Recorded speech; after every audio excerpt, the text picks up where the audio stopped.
Tras más de 20 años estudiando fenómenos inexplicables, Lorenzo Fernández Bueno ha reunido un equipo de investigadores para intentar esclarecer casos que siguen aún entre sombras. Son los rastreadores de misterios.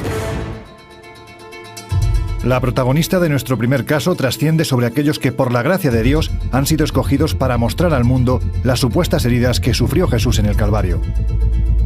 La madre, María Luisa Zancajo, no solo padeció el cáliz de los estigmas, también tuvo que soportar el tormento de un diabólico ser.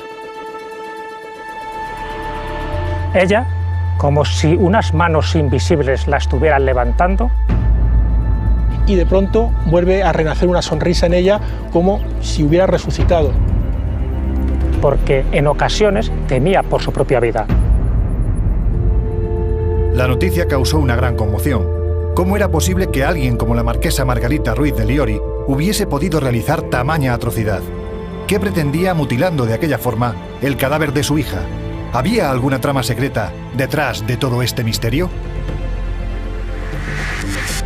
En esencia, se trataba de ese tipo tan conocido de la posibilidad de volver a la vida a los muertos. Y se puso a mirar por todo el apartamento y encontró una especie de tabla de cortar con un cuchillo enorme.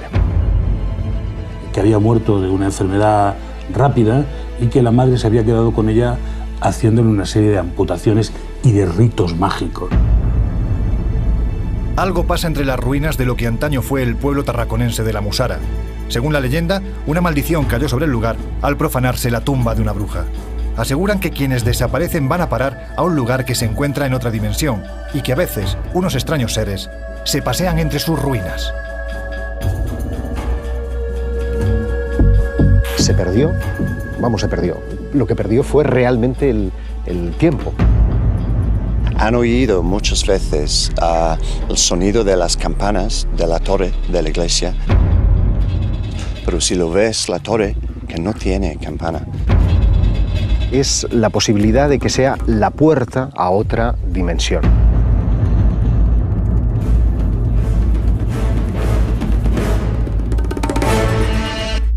Estas son unas imágenes únicas que muestran el dramatismo con el que en ocasiones se puede vivir la fe, posiblemente sin ni tan siquiera desearlo. Son estigmas, sufridos años atrás por una monja española que ahora, más de medio siglo después de su muerte, podría estar a punto de aumentar su leyenda.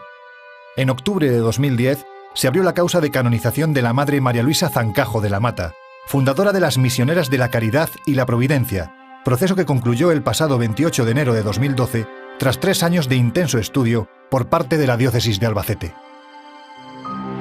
Ahora que a punto está de ascender a los altares, su historia retorna al presente con fuerza. Y es que su vida, dedicada por completo al prójimo, estuvo rodeada de una sucesión constante de hechos extraordinarios. Se llamaba María Luisa Zancajo, y es posible que sea la última estigmatizada de la cristiandad.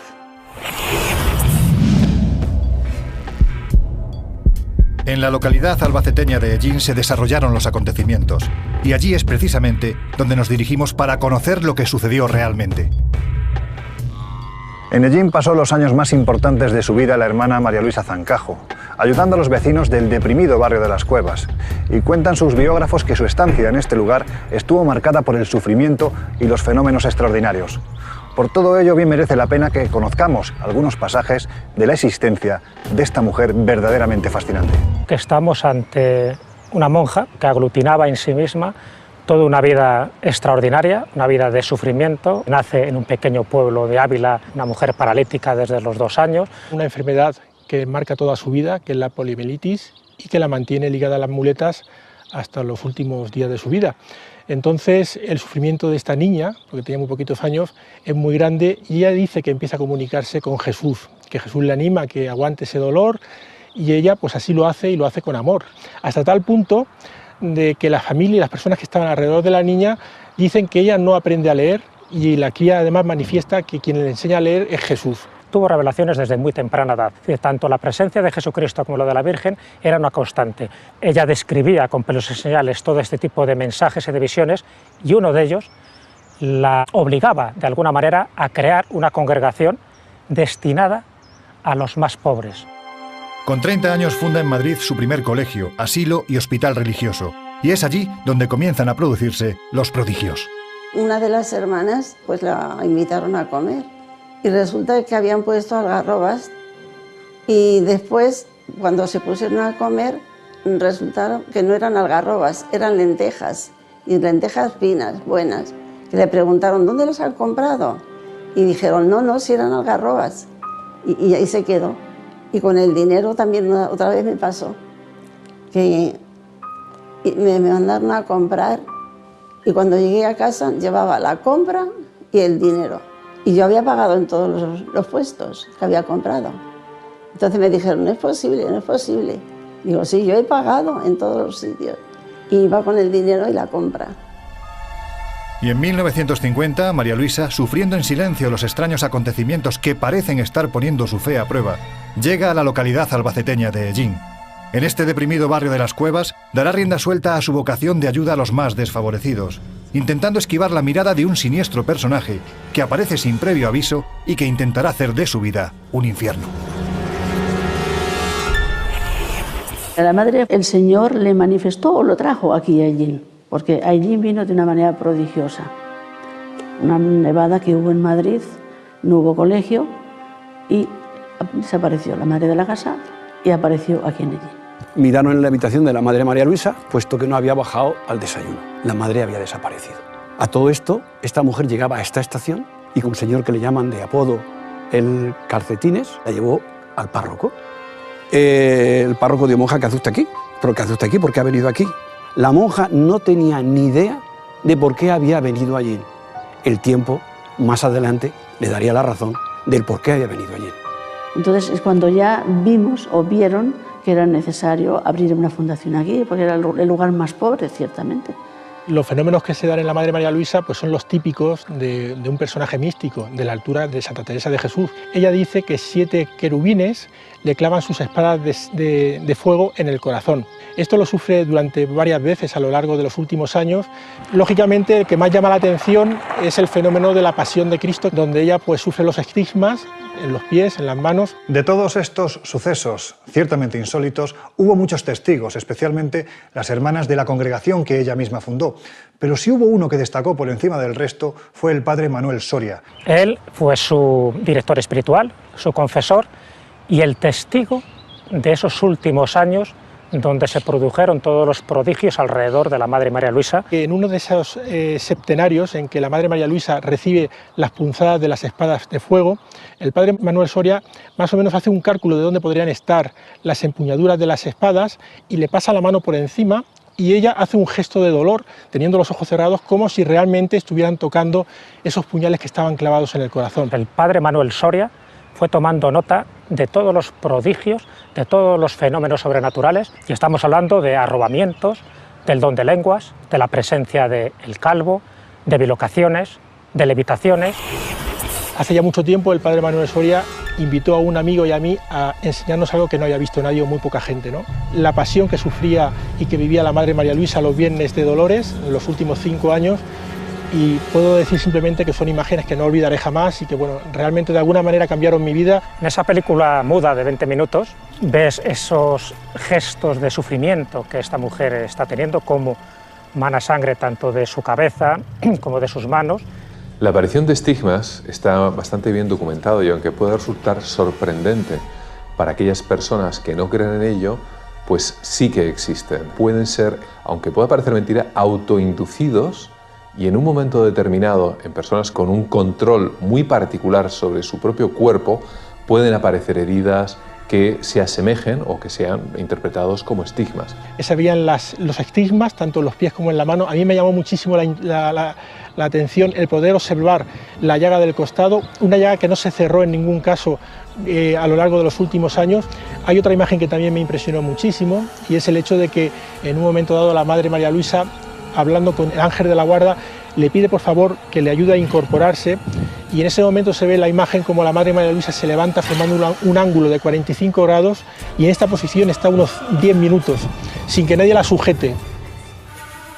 Recordemos que ella era paralítica, que ya le costaba muchísimo levantarse de la cama, pero en un momento dado de esa filmación, ella, como si unas manos invisibles la estuvieran levantando, se levanta de ese lecho en el que está sufriendo la pasión y muerte de Jesucristo sin mostrar ningún tipo de sufrimiento ni de esfuerzo. Ella decía que era su ángel de la guarda, el que la ayudaba a levantarse.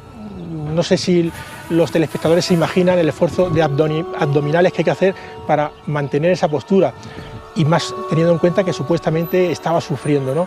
Llega un momento en que parece que fallece, la cara se le desfigura totalmente y de pronto vuelve a renacer una sonrisa en ella como si hubiera resucitado.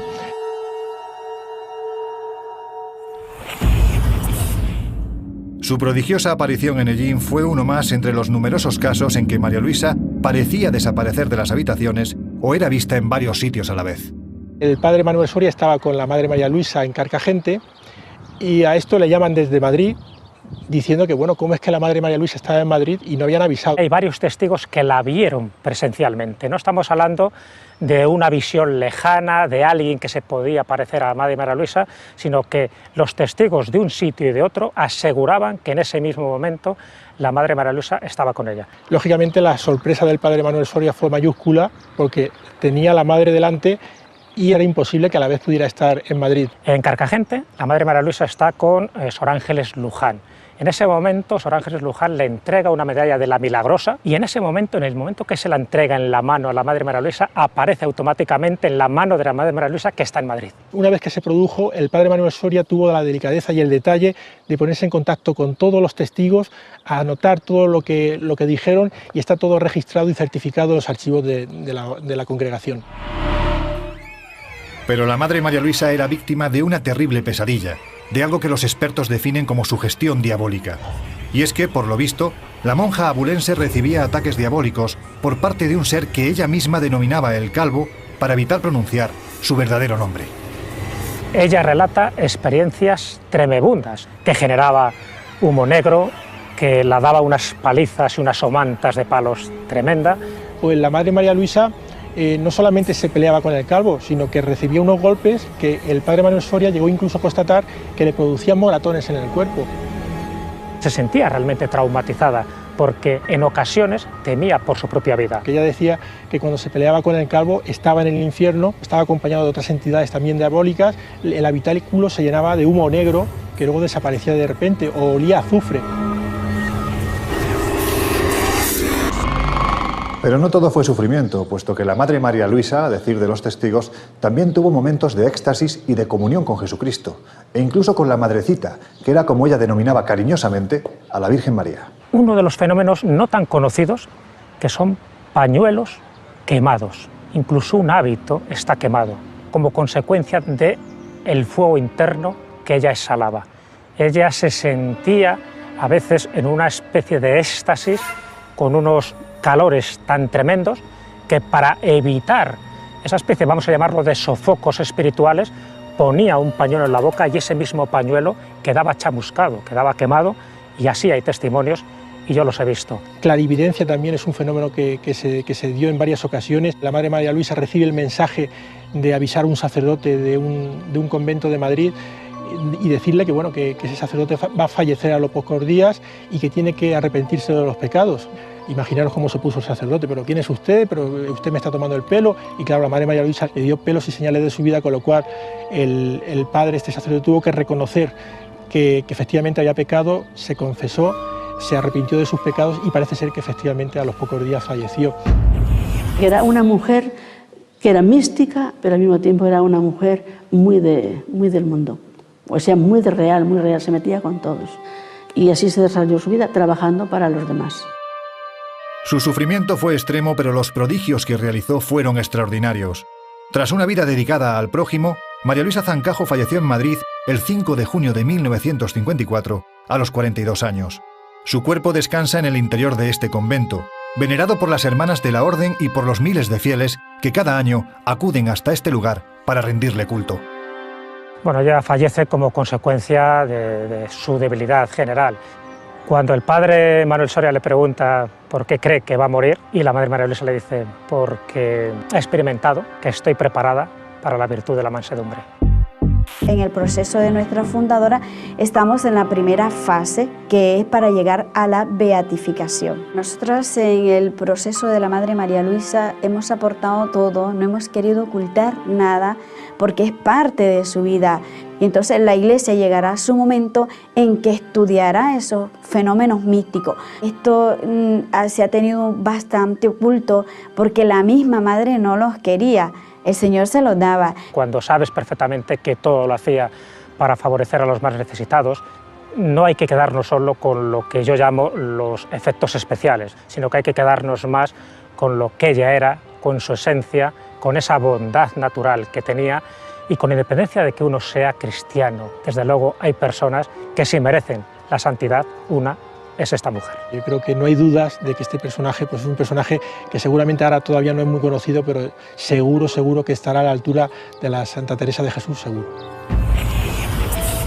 Llegados a este punto es difícil concluir si nos encontramos ante un fenómeno puramente físico, desencadenado por una fe extrema, o por el contrario la explicación a estos sucesos hay que buscarla en causas menos normales. Esta segunda opción, seamos sinceros, da miedo. Porque la maldad que destila es tan extrema como los supuestos fenómenos paranormales que se producen. ¿Quién sabe? Quizás para que el resto de la humanidad continúe por senderos equivocados, es necesario que gentes así se sacrifiquen por todos. Hasta el día en el que, en vista de nuestro agradecimiento, dejen de hacerlo. Y entonces, ¿quién sabe?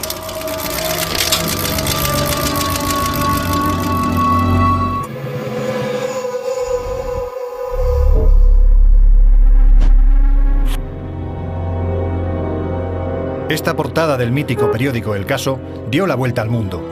El caso de la mano cortada, titulaban, ocupando toda la primera plana. Porque aquel suceso no era uno más.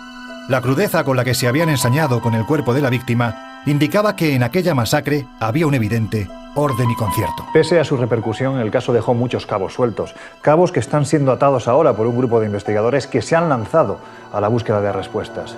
Y es que esta es tan solo una pequeña porción de una historia que jamás debió de ocurrir.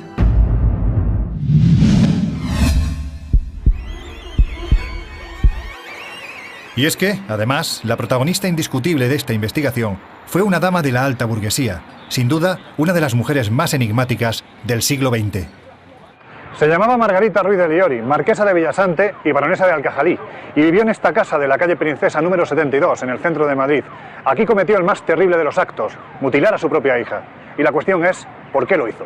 Al parecer, ritos de una religión aprendida en el norte de África, en los viajes que había hecho la marquesa de Villasante, y que, en esencia, se trataba de ese tipo tan conocido de la posibilidad de volver a la vida a los muertos. Su padre estaba muy interesado en todo lo que era el esoterismo, entonces él hizo muchos estudios y claro, tenía todos estos libros en su casa y evidentemente pues Margarita los miraba, los leía, con lo cual todo este pensamiento que él tenía de alguna manera llegó a ella.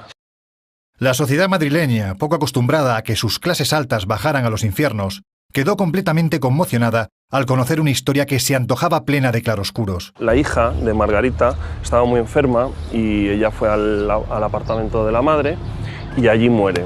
Una vez que muere, la madre básicamente cierra esa habitación y se queda con el cadáver, pospone el velatorio durante 2 días y algo raro allí ocurre. Y se presentó allá Luis Seggi Ruiz de Liori, hijo de la marquesa de Villasante, y que quería denunciar un caso extraño que estaba pasando en su casa. Y el hermano tiene sospechas porque la madre hacía todo tipo de cosas raras. Cuando él está allí en el velatorio, que no le permiten entrar, él encuentra una sopera con las cabezas de unos perros. Decía que su hermana Margot había muerto hacía 3 o 4 días y que su madre se había encerrado durante 2 noches en el cuarto, en el dormitorio, con la difunta, que había dormido allá, que a los hijos los había alejado en la casa y sospechaban que algo raro había pasado. Cuando finalmente enterraron a la hija, él volvió a la casa y se puso a mirar por todo el apartamento y encontró una especie de tabla de cortar con un cuchillo enorme. Y él dijo, algo ha hecho mi madre con mi hermana. Y entonces eso es cuando él se fue a denunciar. Su hijo mayor le decía a la policía que había mutilado el cadáver de Margot, su hermana, que había muerto de una enfermedad rápida y que la madre se había quedado con ella haciéndole una serie de amputaciones y de ritos mágicos. Una vez que denunció, se decidió que había pues que entrar en la casa y ver a ver si, bueno, pues si había algo. En un dormitorio encontraron una lechera de aquellas que antes se utilizaban para guardar la leche a granel, que eran de plástico y de latón, con una mano flotando, con los dedos hacia arriba, con unas uñas muy cuidadas. La muñeca había sido seccionada, pero perfectamente. Eso lo tiene que haber hecho un cirujano o algún especialista con buenos conocimientos de anatomía. La censura de la época provocó que el director del caso no pudiera escribir en la primera página con la foto de la lechera con la mano flotando en el líquido en el que fue encontrada por la policía. Era tarde y el fundador del caso, por temor a perder los correos de autobuses, de ferrocarril, pidió una holandesa y escribió a prisa y corriendo: el misterio de la mano cortada. Y así es como se tiró el ejemplar. En el interior las fotografías seguían siendo las mismas. Y fue tal impacto que a la mañana siguiente las calles de Madrid aparecieron con cantidad de lecheras de estas, de plástico y latón, abandonadas por las aceras, por las esquinas, porque era tal la impresión que esa lechera con esa mano flotando en una solución de alcohol había producido al público de Madrid. Los medios dieron debida cuenta de la terrible noticia, y fue entonces cuando, tras inhumar el cadáver, empezaron a salir los datos más escabrosos. Como había sido enterrada, hubo que hacer una exhumación y los forenses reconocieron todo el cuerpo de la chica que había fallecido de un cáncer. Estaba con la mano derecha mutilada, cortada, con un bisturí, en un trabajo muy bien hecho de alguien que sabía la medicina suficiente para hacer algo así. También descubren que le falta un trozo de la lengua y que también le han sacado los ojos a la hija de Margarita. Vuelven al apartamento y ahí efectivamente en unos botes encuentran los ojos y encuentran el trozo de lengua. Si fue ella, la pregunta clave es ¿por qué lo hizo? Es posible que la respuesta la encontremos en la personalidad tan controvertida como especial de aquella que habitó en este mismo inmueble, la marquesa de Villasante, Margarita Ruiz de Liori. Pues Margarita Ruiz de Liori realmente fue una mujer muy adelantada a su tiempo, una de las primeras mujeres en España que hicieron una carrera de Derecho, que tuvieron un carnet de conducir, aficionada al tiro, aficionada a falsificar cuadros, incluso se habló de que había traficado con marihuana que traían desde Marruecos. Ella era marquesa de Villasante, baronesa de Alcalí, abogada en ejercicio, destacada pianista, compositora, escritora, pintora, corresponsal de guerra, una persona con una biografía apasionante que había recorrido varios continentes, dando conciertos, actuando. Yo te diría que si hay una palabra que la describe sería indomable.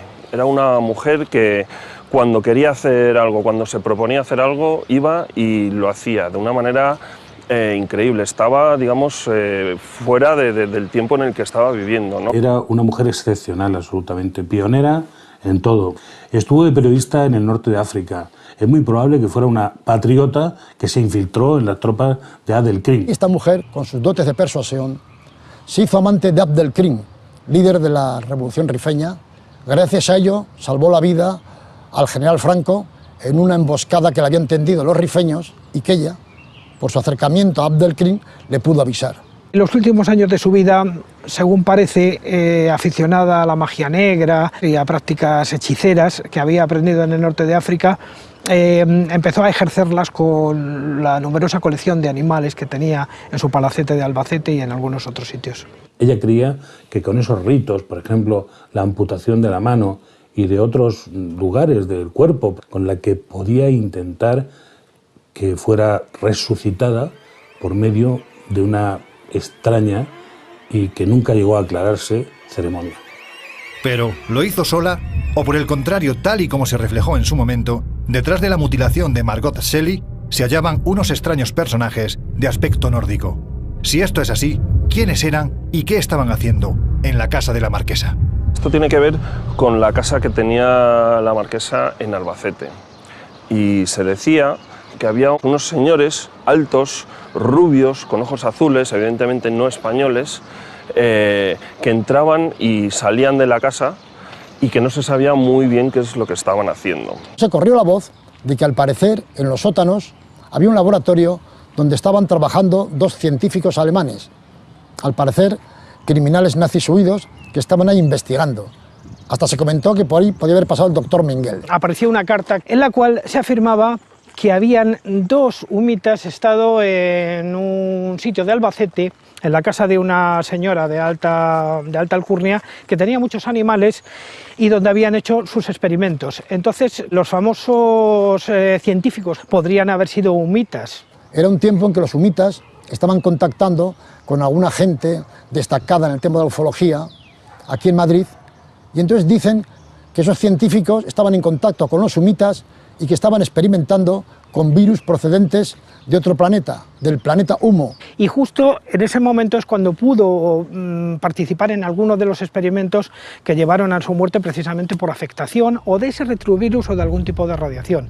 Y que precisamente alguno de esos virus escapó y afectó a la hija, porque Margot vivía y trabajaba y hacía obras de caridad en Albacete. Eso podría incluso justificar el hecho de que le fuera extraído el pelo y los ojos en un momento dado, quizá para estudiar precisamente esos tejidos blancos que habían sido afectados o por esa radiación o por ese virus. La idea es que ellos estaban haciendo algún tipo de experimento químico y que de alguna manera esto se propagó y llegó hasta la hija y por eso se murió.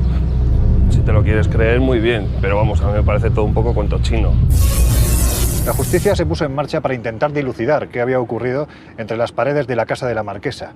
Y fue entonces cuando sobre esta historia cayó un halo de oscuridad que ha perdurado hasta nuestros días. ¿De qué se trataba? ¿Era un homicidio?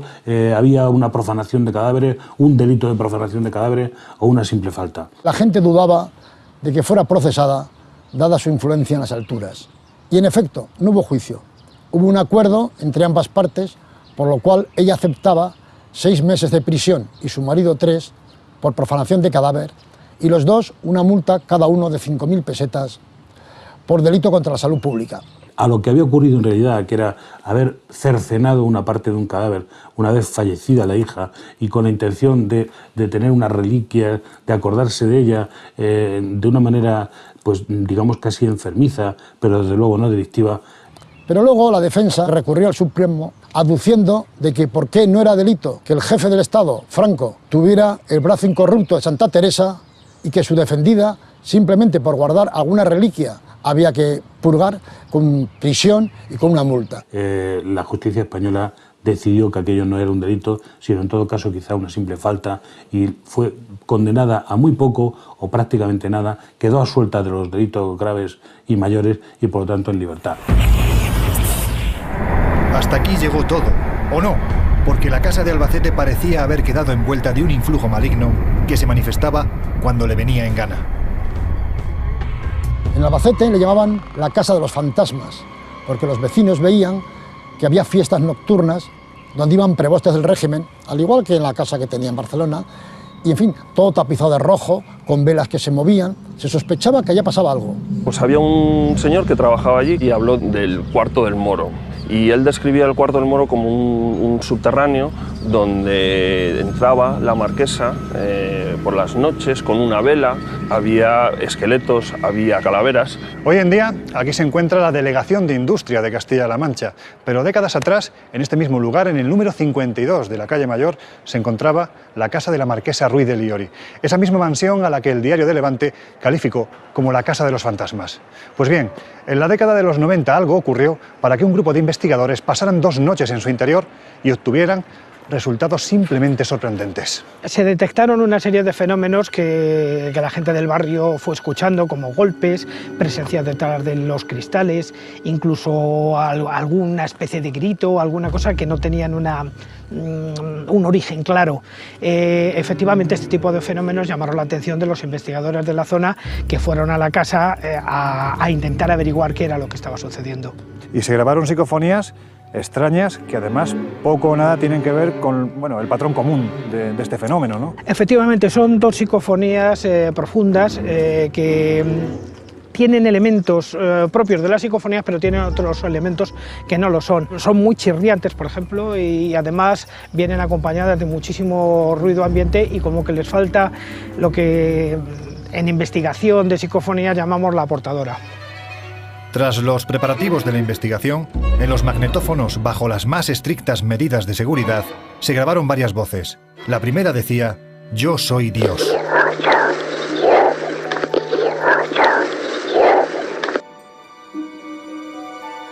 Posteriormente, ya bien entrada la madrugada, surgió la voz de un niño que decía: «Mamá, frío, miedo».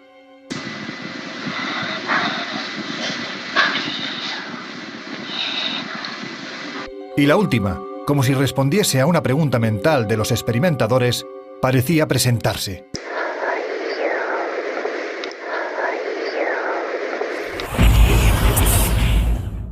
¿Quién fue realmente esta fascinante mujer?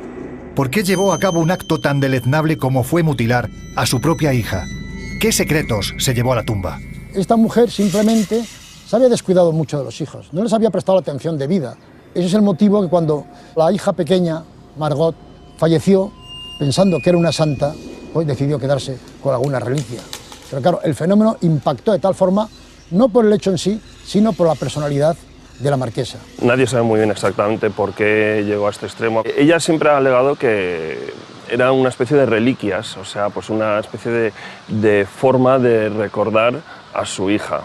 Que es una señora muy echada para adelante, muy culta, muy guapa y muy distinguida para la sociedad de la época. ¿Qué pasa? Que cuando la encontramos en la mano cortada ya es una persona mayor que vive en la calle de la Princesa de Madrid, una familia, unos hijos, uno de los cuales no le quiere dar las cosas que le exige, especialmente relacionadas con la herencia, y él la denuncia, haciéndole un flaco favor a su madre y produciéndole una vergüenza pública.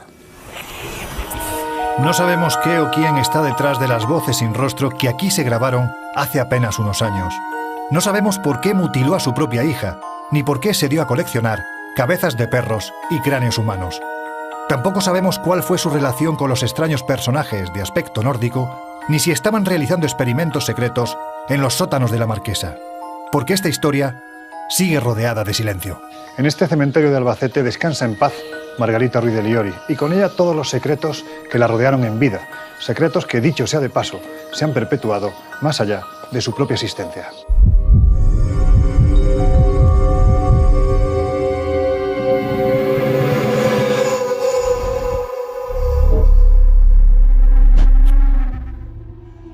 La Villa del Seis es uno de los muchos juegos de ordenador que se pueden encontrar en Internet. Aparentemente no es más que una aventura gráfica de terror psicológico, pero lo cierto es que sus creadores se han basado en un enigma real. Para los familiares y amigos de aquellos que han desaparecido en este tenebroso y a la vez bello paraje que es La Musara en Tarragona, toda esta historia dista mucho de ser un juego. En realidad se trata de una pesadilla para la que todavía nadie les ha logrado dar una respuesta.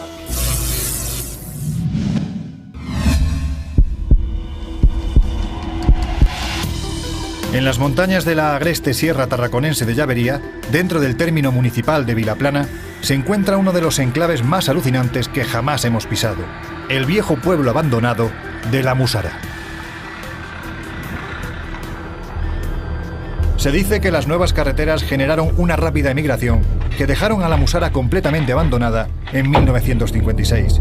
Pero parece ser que mucho antes gran parte de sus pobladores habrían abandonado sus casas por otros motivos más truculentos. Se trataría de una terrible maldición.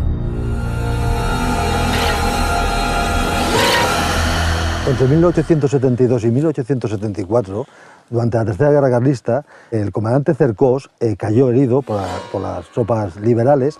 Como esta zona era más bien carlista, lo vinieron a enterrar aquí. Entonces se enteraron de que subía una compañía, al mando de un capitán de los liberales, a desenterrar el cadáver de Cercós. Para evitar que se lo lleven las tropas liberales, la entierran debajo de una mujer, uno dice que es una bruja, otro dice que no es una bruja. Entonces vinieron la compañía liberal, sacaron el cuerpo de la bruja, cayó una niebla temible, le dio miedo a las tropas y decidieron que mejor que llevarse el cadáver era fusilarlo. Cogieron, pusieron en el muro del cementerio y lo fusilaron. Aquel cadáver se lo llevaron rodeados de la niebla. La tradición oral asegura que tras este macabro suceso, una terrible maldición cayó sobre La Musara y sus habitantes.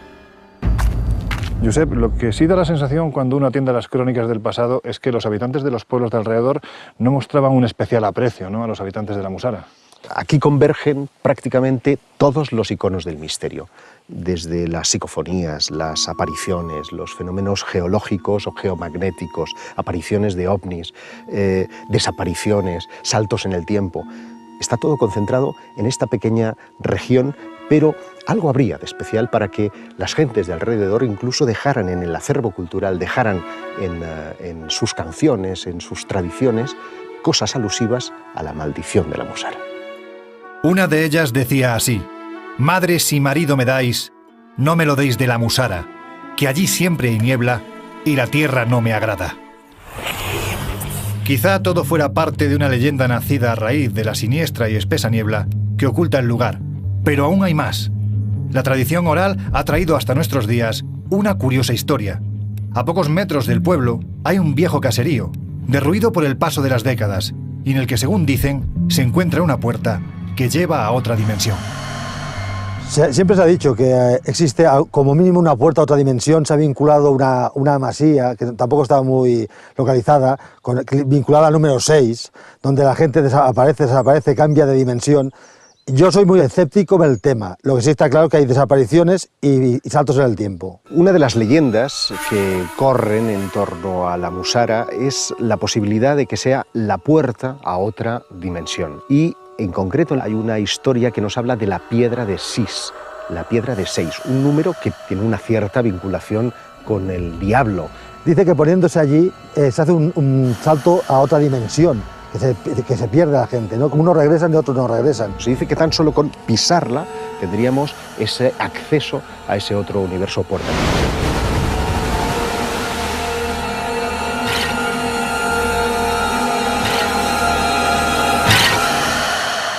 En el año 1995, un ingeniero alemán circulaba por estas carreteras y le ocurrió algo verdaderamente extraño, ¿no? Este ingeniero, que venía de la Vall d'Uixó, se perdió. Lo que perdió fue realmente el tiempo. Y es una sensación que he podido recoger, además de forma personal, con otros testigos en esta misma zona, que recorridos que ellos suelen efectuar en un determinado tiempo y además con una regularidad. Después reparan en los relojes que el tiempo o se ha dilatado o en algunos casos también se ha cortado. Muchos teóricos concurren en que la niebla es un factor decisivo en todos esos elementos. En el año 91 fue uno de esos días típicos de aquí que sube mucho la niebla. Una pareja americana que vinieron aquí a recoger setas, la mujer iba delante de su marido y cuando ella se giró para hablar con él se dio cuenta de que no estaba.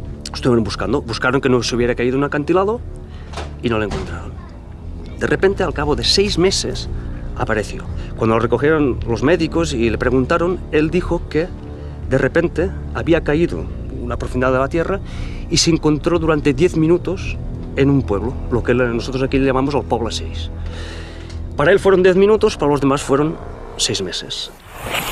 La desaparición más extraña la protagonizó Enrique Martínez Ortiz, un joven de 37 años. Fue el miércoles 16 de octubre del año 1991. Ese día vino en compañía de 3 amigos para buscar setas. Primero, porque era la zona más idónea, y en segundo lugar, porque se conocían perfectamente los senderos de estas montañas. Pues bien, a partir de ese día no se volvió a saber nada de él. Enrique Martínez Ortiz desapareció en extrañísimas circunstancias. De hecho, los amigos cuentan que cuando fueron a buscar setas en los alrededores de las antenas que están detrás de mí, simplemente se giraron y ya no estaba. Así, de inquietante, de súbito, de sobrecogedor, porque por más que después estuvieron buscándolo, no se ha vuelto a tener noticias de este hombre. Dentro del automóvil encontraron unos medicamentos que le hacían falta a aquel hombre. Se organizó unas partidas, tanto a nivel de policía, de Guardia Civil, e incluso voluntarios de pueblos cercanos, y jamás se encontró el cuerpo. Lo que está claro es que no fue una desaparición, aquel hombre no se fugó, algo sucedió aquí. La persona que acompañaba a Enrique por estos senderos de montaña estuvo en tratamiento psiquiátrico después de aquello. La única prueba que se encontró de su presencia en el lugar fue el cubo que portaba para guardar las setas, en un lugar en el que no existía sima alguna en la que hubiera podido caer. Enrique todos los miércoles solía salir a buscar setas en compañía de amigos, cerraban el bar que tenían en el pueblo y subían a esta zona. Están en una distancia de 2-3 metros, no más, conversando incluso entre ellos, cuando de repente Antonio, que es el que estaba más adelantado, se gira y el hombre ha desaparecido, pero desaparecido absolutamente por completo, que se ha perdido el rastro desde entonces. Una desaparición súbita e inexplicable, porque estamos hablando de una distancia y de una situación que no procede a pensar en cualquier otra circunstancia que no sea extraordinaria para que Enrique haya desaparecido.